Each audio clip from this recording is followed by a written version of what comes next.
I remember the last time I saw him like it was yesterday, not 2 years ago.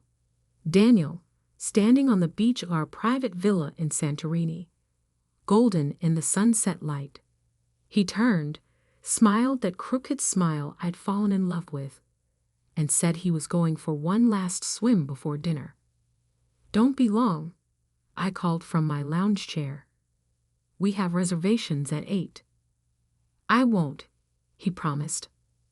"Love you, Emma." I watched him wade into the Mediterranean, strong strokes carrying him out past the breakers. Then I dozed off in the warm evening air.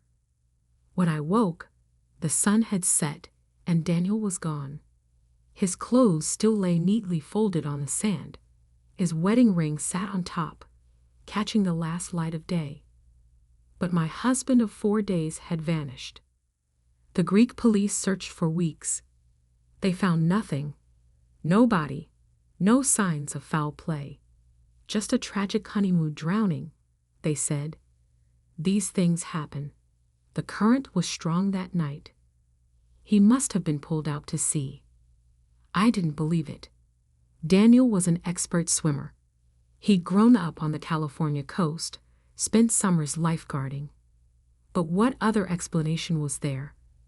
His twin brother James flew out to help with the search, to handle arrangements when hope faded. He looked so much like Daniel it hurt to be near him. Same dark hair and green eyes, same height and build. But James was quieter, more serious. Where Daniel had been all charm and easy laughter, James was contained, careful. "I'm sorry," he'd said when the police finally called off the search. "I know how much he loved you." Did he? Sometimes I wondered if anyone had really known Daniel. Even me, his wife of exactly 4 days. Now 2 years later, I sat across from James in a coffee shop, staring at the letter that had shattered everything I thought I knew about my marriage. "When did you get this?" My voice sounded strange to my own ears. "Yesterday." James looked as shell-shocked as I felt. It was forwarded from my old address. Postmark is from Brazil. I read the letter again, Daniel's familiar handwriting swimming before my eyes. "Dear James, if you're reading this, you've probably been taking care of Emma, just like I knew you would. Always the responsible twin, cleaning up my messes. Well, here's one last mess for you. I'm not dead, obviously. But I needed everyone to think I was. You see, I'd gotten myself into some trouble, the kind that doesn't go away with a few apologetic phone calls and borrowed money. The kind that ends with broken kneecaps, or worse. I know what you're thinking. Why get married then? Why drag Emma into it? Truth is, I needed her. Or rather, I needed her money. That trust fund she inherited from her grandmother. Well, let's just say it came in handy. Don't worry. I left enough to raise the baby. Oh yeah, surprise. Emma's pregnant. About 6 weeks along when we left for Greece. She probably doesn't know yet. Take good care of them both. It's the least you can do, considering you've been in love with her since the day I introduced you. Consider this my last gift to you, brother. The woman you love and the family you always wanted. All yours. Try not to hate me too much. Daniel." My hands shook as I set down the letter. How did he know? About the baby, I mean. I didn't find out until after. "He must have seen the test results," James said quietly. "You went to the doctor just before the wedding, remember?" I nodded slowly. The routine physical my insurance had required before adding Daniel to my policy. He'd gone with me, been so attentive. He planned it all, I whispered. The whole thing. The wedding, the honeymoon location. He knew exactly what he was going to do. "Emma?" James reached across the table, then pulled back. "I'm so sorry. I had no idea he was." That he would use me, steal my money, fake his own death. The numbness was wearing off, replaced by a rage so pure it scared me. Did you know about his trouble? The people he owed money to? James shook his head. He'd been distant the last few years, moving around a lot, never staying in one place too long. But he seemed different with you. Settled. Happy, I thought. He laughed bitterly. I thought you changed him. No one changes Daniel, I said, the truth of it hitting me fully. He just changes masks. My son Lucas chose that moment to stir in his stroller beside me.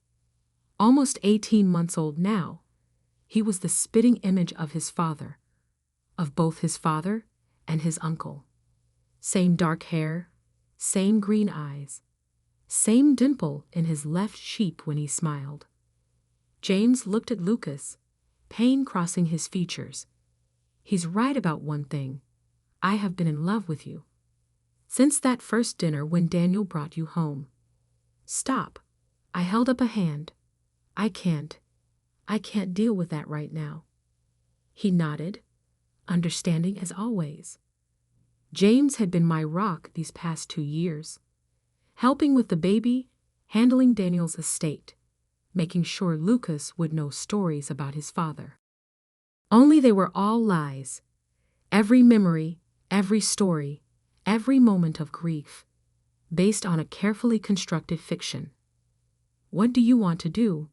James asked quietly. About Daniel? The money? The fact that my entire marriage was a con. I laughed, the sound edged with hysteria. I have no idea. We should go to the police. And tell them what? That my dead husband sent a letter confessing to fraud. That he's alive somewhere in Brazil. They'll think we're crazy. We have proof. The letter, the postmark, and there must be a trail. Bank records, travel documents. No. I said it more sharply than I intended. No police. Not yet. First, I want answers. Emma, he stole 2 years of my life, James. Made me grieve for him while he was probably living it up on my money. Made me tell our son his father was dead. My voice broke. I want to know why. Really why. Not just the excuse he put in that letter. It's too dangerous. If he really was in trouble with the kind of people who break kneecaps, then I'll be careful. I met his concerned gaze. Will you help me? He sighed, running a hand through his hair just like Daniel used to do. You know I will, whatever you need. Good, because I think I know where to start. James raised an eyebrow. Where? The last place anyone would look for a dead man. I pulled out my phone, already searching flights. Greece, where it all began. Emma, no, it's been 2 years. There won't be any trail left to follow. That's what everyone thought then too. But look at this. I turned my phone to show him an Instagram post. A sunset shot of a familiar beach villa. Our honeymoon rental. The owner just posted this yesterday. Notice anything strange? James leaned closer, squinting at the image. Then his eyes widened. In the background, barely visible through the villa's window, a figure stood watching the sunset. A man with dark hair and a crooked smile. It could be anyone, James said, but I could hear the doubt in his voice. The caption says it's from last week. And look at the comment. I scrolled down. Someone asked about the man in the window. The owner replied that it must be a trick of the light. The villa's been empty for renovation. So why is there a man who looks exactly like my dead husband standing in an allegedly empty villa? James was already pulling out his own phone. I'll book the flights. No. I touched his arm. I need to do this alone. Like hell you do. He's my brother too, Emma. And if he's really alive, if he really did all this, his jaw tightened. I need answers too. I looked at Lucas, peacefully sleeping in his stroller. My son, who deserved to know the truth about his father, whatever that truth might be. Fine, I said. But we do this my way. Which is? First, we need to find out exactly what kind of trouble Daniel was in. The kind of trouble worth faking your death and abandoning your pregnant wife over. And how do we do that? I pulled up another screen on my phone. Daniel's old office number. The investment firm where he'd worked before our wedding. We start, I said, by following the money. Daniel's old office looked exactly the same. The same sleek glass and chrome. The same professionally bland artwork on the walls. The receptionist even remembered me. Mrs. Kingston. What a lovely surprise. Her smile faltered slightly. I'm so sorry about, well, everything. Thank you, Claire. I forced a smile. I actually need to access some of Daniel's old files. For the estate. She hesitated. I'm not sure. It's been cleared with legal. James stepped in smoothly. Amazing how authoritative he could sound when needed. They're expecting us. 10 minutes later, we sat in a conference room with Daniel's personnel file and archived emails.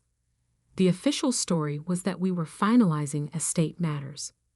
The truth was, we were looking for any hint of what had driven Daniel to such elaborate dissection. Look at this, James murmured, sliding a paper across the table. 3 months before your wedding, he transferred nearly $1 million to an offshore account. Client funds? He nodded grimly. And that's just what we can trace. Who knows how much he hid better? My hands trembled as I opened another folder. Inside were client complaints, dozens of them, all claiming missing funds, unauthorized trades, vanished investments, all quietly settled by the firm to avoid scandal. They knew, I realized. The firm knew he was stealing, but they covered it up, probably hoping he'd pay it back before anyone noticed. James was scrolling through emails on his laptop, but he just kept digging deeper. How much? In total? From what I can piece together, at least $5 million. Maybe more. I felt sick. The trust fund Daniel had accessed after our wedding. My inheritance from Gran had been almost exactly that amount. He married me for the money, I whispered, to pay back what he'd stolen. Emma? James reached for my hand, then stopped himself. Always so careful with boundaries, even now. No, it's fine. I need to face this. I squared my shoulders. We have proof he committed fraud. We can take this to the police. Wait. James was staring at his screen. There's something else. Look at these emails. They were in Portuguese, but the attached photos were clear enough. Daniel, very much alive, meeting with a man I recognized from news stories about organized crime in South America. He wasn't just stealing from clients, James said quietly. He was laundering money. For them. And when he couldn't pay it back, he needed a way out. And $5 million to buy his freedom. I stood up abruptly, needing to move. So he found me. Rushed the wedding. Used my money to pay off his debts and disappear. Leaving behind a mess that would be hidden by his death. No one looks too closely at a dead man's finances. Clever. Horrible, but clever. Classic Daniel. Always 3 steps ahead. The photo from Greece, I said suddenly. He's going back to check on something he left behind. James was already pulling up the villa's rental website. It's booked solid for the next month. We don't need a rental, I smiled grimly. I still have the key. 2 days later, we landed in Santorini.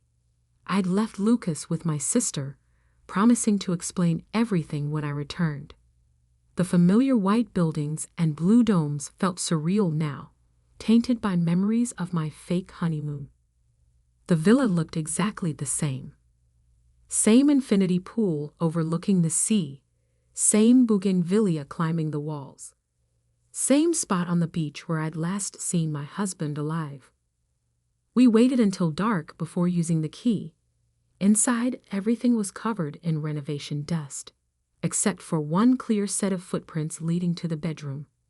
"Someone's been here recently," James whispered. The bedroom was untouched, but something about the walls caught my eye. A slight discoloration in one corner. "Help me move this." Together we pushed the heavy dresser aside, revealing a small door set into the wall. Inside was a safe. The combination? I breathed. He used our wedding date. The safe opened with a soft click. Inside was a single USB drive and another letter. "Dear Emma and James, because I know you're there too. If you're reading this, you're smarter than I gave you credit for. Or maybe just more stubborn. Either way, congratulations on finding me." The drive contains everything. Proof of who I was really working for, account numbers, names, my insurance policy, in case they ever found me. Now it's yours. Use it however you want. For what it's worth, I did love you, Emma.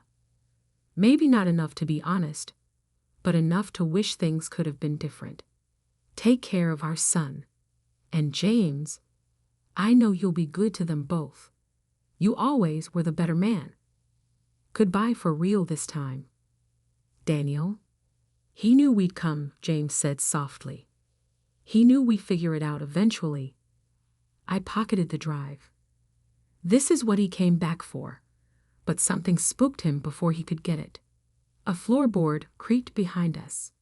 We spun around to find 3 men in the doorway. The one in front smiled coldly. "Mrs. Kingston, so nice to finally meet you. We've been looking for your husband for a very long time." James stepped in front of me. "She doesn't know anything." "No? Then why is she here?" The man's eyes fixed on my hand. "And what's that in your pocket?" Everything happened very fast after that. James lunged at the men while shoving me toward the window. I heard scuffling, a grunt of pain. Then I was out on the narrow ledge, heart pounding, Mediterranean waves crashing below. "Run," James shouted. So I did what Daniel had done 2 years ago. I jumped. The impact drove the breath from my lungs. Salt water burned my eyes, my nose. But I'd been prepared for this. Had worn clothes I could swim in. Unlike Daniel's theatrical drowning, I had no intention of dying. I surfaced briefly, saw James diving in after me, the men shouting from the window. Then I dove deep, swimming parallel to the shore where our rental car waited. 10 minutes later, soaked and gasping, we peeled out of the beach parking lot. "The drive?" James asked through chattering teeth. I patted my waterproof phone case, safe, along with photos I took of Daniel's files from the office. "Good." He pushed his wet hair back. "Because I think it's time to get the authorities involved. The real authorities, not local police. Interpol? Higher. Those men back there? CIA. I saw their badges when we fought. Daniel wasn't just laundering money for criminals. He was helping them launder intelligence too. Selling secrets." The pieces clicked into place. The rushed wedding, the elaborate fake death, the constant moves. Daniel hadn't just been running from mob debt. He'd been running from his own government. "What do we do now?" James pulled out his phone. "I have a contact. Someone who can help us handle this properly. But first," He hesitated. Emma, once we do this, once we turn over that drive, Daniel won't be legally dead anymore. He'll be a wanted man. It will change everything. Everything already changed the moment I read his letter. I stared out at the dark water where my husband had staged his death. I want the truth. All of it. Whatever that means. 6 months later, I sat in my living room watching the news. Daniel's face filled the screen. A grainy surveillance photo from Argentina, where he'd finally been arrested. The headline scrolled beneath. International man and UNTNDs. FUGITIVFIANCIER in CUSTODUI. Lucas played on the floor nearby, too young to understand that his father wasn't just a sad story anymore, but a real person who would spend many years in prison. James came in from the kitchen carrying coffee. He'd moved in 3 months ago, officially to help with security while the case unfolded. Unofficially, well, some things take time to acknowledge. They're transferring him back to the U.S. next week, he said, sitting beside me. Are you sure you want to see him? I nodded. I need to. For Lucas's sake, if nothing else. His father may be a criminal, but he deserves to know where he comes from. And what about you? What do you need? I turned to look at him. This man who was identical to my husband in every physical way, yet completely different in all the ways that mattered. Who had helped me uncover the truth, even knowing it would hurt. Who loved my son like his own. I need time, I said honestly, to process everything, to figure out who I am beyond Daniel's victim or Lucas's mother. You have time, he said softly, as much as you need. On the screen, they showed the villa in Santorini, now a key piece of evidence in an international investigation. The beach where it all began and ended. The water that had swallowed one life and given me another. Lucas toddled over, holding up his favorite book. Story? I pulled him into my lap while James began to read. My son snuggled against me, secure in the simple truth of being loved. Someday, he would learn the complicated truth about his father. But for now, this was enough. This quiet moment, with the people who had helped me find my way back from Daniel's lies to something real. You okay? James asked softly when Lucas had fallen asleep. I thought about Daniel's letter, about his last gift to his brother. He'd been right about one thing. James was the better man, but he'd been wrong about everything else. My life hadn't been stolen or given away. I'd rebuilt it myself, with help from someone who understood that real love isn't about deception or dramatic gestures. It's about showing up, day after day, choosing honesty even when it hurts. Yeah, I said, reaching for James's hand. I'm okay. Sometimes the deepest betrayals lead us to the truest connections. Sometimes what looks like an ending is really a beginning in disguise. And sometimes, amid all the lies and complications, we find exactly where we're meant to be. The next week, I faced Daniel across a prison visiting room table. He looked older, tired, but still wore that crooked smile. I knew you'd figure it out eventually, he said. You and James, always the smart ones. Why? I asked simply. The whole elaborate scheme. Why not just ask for help? He laughed bitterly. Would you have given me $5 million if I had? We'll never know. You didn't trust me enough to find out.